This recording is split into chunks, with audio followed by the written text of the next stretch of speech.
Olle kairo malee jirti abboota sagalee rumanii sagalee dhiiraa baran jedhanii dhiiramee qabira deemu. Habibi wallahi rabbi kakadde ijoolleen kaayiroo rabbi kakadde shaarmuxummaan qabdu rabbi balii waan biraatiin malee shamarran kanaan hin himtu.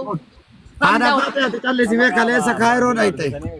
Maal kaleessa kaayiroo dhaqe wallahi billahi abadan. Kaleessa miti maa amma sa'a lama dura dhufne kaayiroo taanaan kaayiroo taanaan. Mee baabaa jechuudha haga ammaa wanni meeqatu gadi ba'ee miidiyaa kana guutuu baxaabbaxaa shaabaranuma kaayiroo kan diqaala dhaltee miidiyaa kanarratti kadhatti fidame.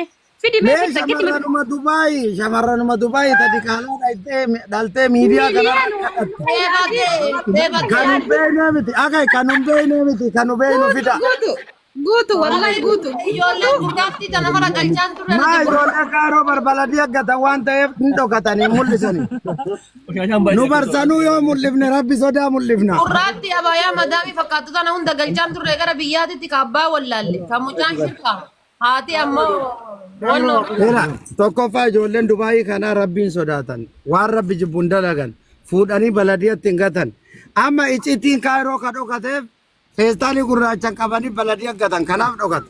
Hadiiqaa keessa warri guuramu sunoo maayinni hadiiqaa keessa warri guuramu sunoo baaba. Inni guddisa barmaal taate nuti VIP jiranna yoo abbaan guddisu amma osoo duutaniyyuu reeffi keessan guyyaa laman oolu kan Dubaayii kanaa inshallah wanni isaan nyaatan xiraatii qaba wanni isaan nyaatan qulqullina qaba fuula fi maala wanna mala maal argitan isin biyya san keessa biyya baablu fijibi katti haasa walaa rabbi jedheeti mee jireenyuma bareeda jireenyuma nyaatuma bareeda kaayiroo san keessatti guyya tokko viidiyoo nu gallakkifnu baaba warri kaayiroo jechuudha warri kaayiroo icciitii qabata akka jechuudha ajaba wannoo sanitti mana jechuudha isin bar wanta dhaggeeffata waa isinitti isin rakkoo keessa warra dhufu maal akka ta'e beektanii yoo cibsi firidii nama ajajatanii jechuudha viidiyoo waraabina yeroo hedduu isin waan hunda viidiyoo waraabde warri kaayiroo ijoollee biyya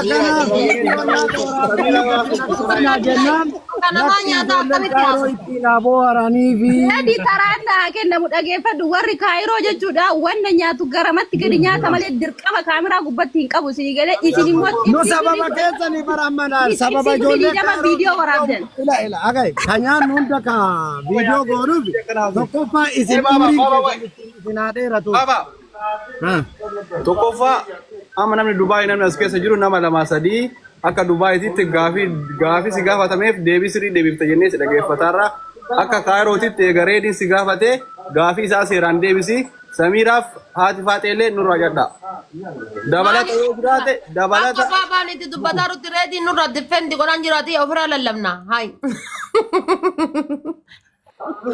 yaada ibsachuuf turre nullee yaada ofii nama bahuu hin danda'u. yaada takka wayi wanni ibsatan jiru namni nu dabalamuu qaba qaamni biraa nu dabalamuu qaba roorisaatu wadubbadha amaan welcome bade amaan calliseetu jala kanatti of darbata dhageeffadhu reedi yookaan jechuudha daqiiqaa lama kan jechi daqiiqaa firii ijoollee Dubaay dubartoota ol galchi dubartii nu galchi nu obboleessa kiyya dubartii wajjin iyyuu dadhabneerra. kaayiroo biti bar mucatti warra suuditti daanyaadha jidduu kana daanyaa daanyaa yoo taate bareeda bakka daanyaa wayya daanyaan gaa taame Samiira moo Samiiraan daanyaadha war Samiira suudii ajiraattu malee inshallah halkanii guyyaa kaayiroo keessa bulti akkana suni kaambaa jirti malee jiruu fi jireenya qalbiyaan isii guutuu kaayiroo keessa bula adda baafatte na Iskandariyaa keessa godha abbaa ta'e wayi qaaman Iskandariyaa jirti habiibi yaadan qaaman immoo Muafaa bar akkasuma osoo hin ta'in dhugaan ofiin of dubbatti bar dhugaan na keessaa dubbataa jira ana wajji keessa dhugammaan ati waa'ee kaayiroo irraa dubbattu maal beektaa dubbattamee kaayiroo irraa hin beeka sirriitti beeka sirriitti malachi ture amma fakkeenya amma osoo warri tiiktookii kanaa aadmaa godhee abaabama takka itti ol darbuu baate eessa seena maalumaan fuulii bitatan wallahi warri kaayiroo kan hin jiraatu wallahi laazim birrii ofii dalagatee kam jedhee jiraata mee torbaanuma takkaaf tiiktook irraa haa badani warra kaayiroo yookaan haadha faatee reedii namoota qubaallaa kayaman beekta kaayiroo keessa oromoon jirtu yoo diqqaate walakkaan oromoodha kaayiroo maaliin jiraatan haadha faatee ati namoonni si jaalatanu akkaawuntii keetirra gasii lakkisanii ati jiraachuu dandeetta jettee yaadda koo jedhee barate mee fakkeenyaaf ka ilmoo shan jaha qabutu jira ilmoon isaanii mana barumsa barumsaa Ingiliffa madrasaa. Oromoo qofti biyya kana jira beektaa? Ijoolleen Oromoo qofti biyya kana Oromoo qofa godha jaajira. Ingiliffaan afaan hiikkatti bar.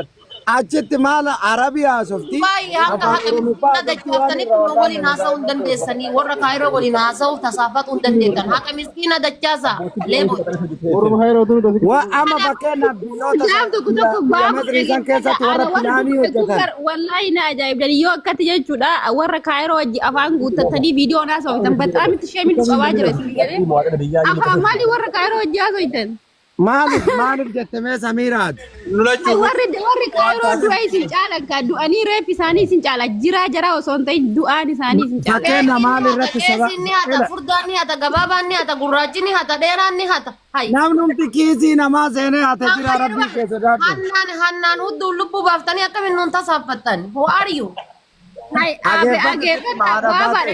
Waa takka isinitti magaaf tokko jechuun nama ol jiru jechuun kabajuu rabbiin birattis nama birattis gaariidha. Iktiraama godhaa fi warra kaayirooti. Iktiraama kabajaa yaani. Inni wanni dha munjiru mana kana keessatti.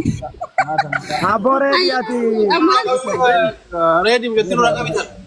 Aboo Samiira bakka aarsi ta'anii singaa aanchi irra deemu. Konistiraashinii faashin jettanii raasaa keessatti. Naante qalladaa jirra. Aboo raafaan qabameetiin akka dubbataan jirtu Ramadaan. Dhageeffadhu baaba Ramadaanii fi Amaanfaatu isinitti jallise wallahi ofirraa qoratu hin beekan ati kophaa taate goota ko. Abibiiti ka anaafa amma sabaa'ila tokkoffaa kaayiroon sun sababa aslii fi sababa reedii namni akka ittiin xiinne taatan keessattuu haadha faatellee dabalatee. Amma lafa isin buusanii namni haqa namaa fuudhee gammachuun qabu ofirra ilaalaa deema seessaniifuu makiinaa keessa galtanii lukaanuu lafan deemtan. Ageeffadhu konfiidansi maan nama keessa baanee gallaa namuma as bahee haqateen as kennaa jedhu dhabnee bar. Sargiyyuu nargitu reedii bar sargiyyuu boolluma takka godhatanii bar achi siqanii hin godhatanii. Aboo dhageeta namuma haqa namaa qabu biyya takka keessa jira bakka sargiititti bakka wayiititti dhaqee abboo haqa kiyya naa kenne ummata keessatti maan saalfachiifne bufi haasaa bar namni.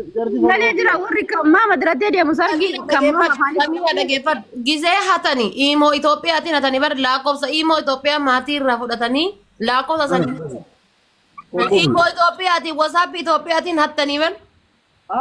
Eeban wallahi billah osoo tiiktokiin kun jiraatu baate arrabuma maalii qabdanii nama keessa gabbaatanii waa dubbattan. Lafarra waa dubbachuun dandeettan. Ani isinin jedhee bar waamicha ani isinii godha viidiyoon tokko isin bira hin genne yaa koottan waliin taap jedhaa kadhadhaa yaa ammoo haqa namarra fagaadhadhee bar waamicha haadha siinqee isinii godhee bar. Dhimsuma biyyaa yaafno akkana maqaa nu balleessite hoolonni. Atillee yoo rabbi jedhe yookii gara Dubaay dhufta yookii tokko mawii karabbi abaaree wayii Awurooppaa sanitti waama. Ani maradhe anin.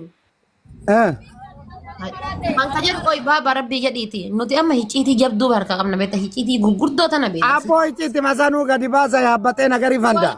Ay billahi hicciitii gurguddoo tana beekna. Anamma jechuudha asiini raasalkee maafujeeraadhaa fi natti himi kana rayya wannoo keessa. Abu Dhabi. Dubartiin Dubaay mana yuun bultu maal godhu haasofta dama maal oolatu. Aboo wallahi iktiraama dubartiin Dubaay yeroo ammaa kana keessa qabdu takkan argine. Dubartiin Dubaay mutamilti kuma lama ansiime bar 2017 2018 2019 rakkoon jira. Rakkoon jira. Ilma mangu gurraattiin funyaan hin qabne nuti asiin duratti sadaqaatti kadhataa turre sunni lafaa baate jedhaa baran bishaan dhudhutu ilmoo ta'e moo eessaa dhufu. Tumi mee takkatti maqaadha yaa rabbi kiyya ajandama as baaftanii haaroomu. Ilmoo shammoo jaha galchine ilmoo shammoo jaha galchine. Maqaa maaliif fayyadamu daa'ima maqaa ittiin baafne ka gurraatti agarre mana akkas. Namni Afrikaa keessa taa'ee Eeshiyaa qe'ee qubannaa taachuu. Shurur kama akkamiitiin nama qaba baaba ilmoon lama si fakkaatti ilaali ilmoon lama amma dhuftee okay fidaa hin horadhaan ijoolleen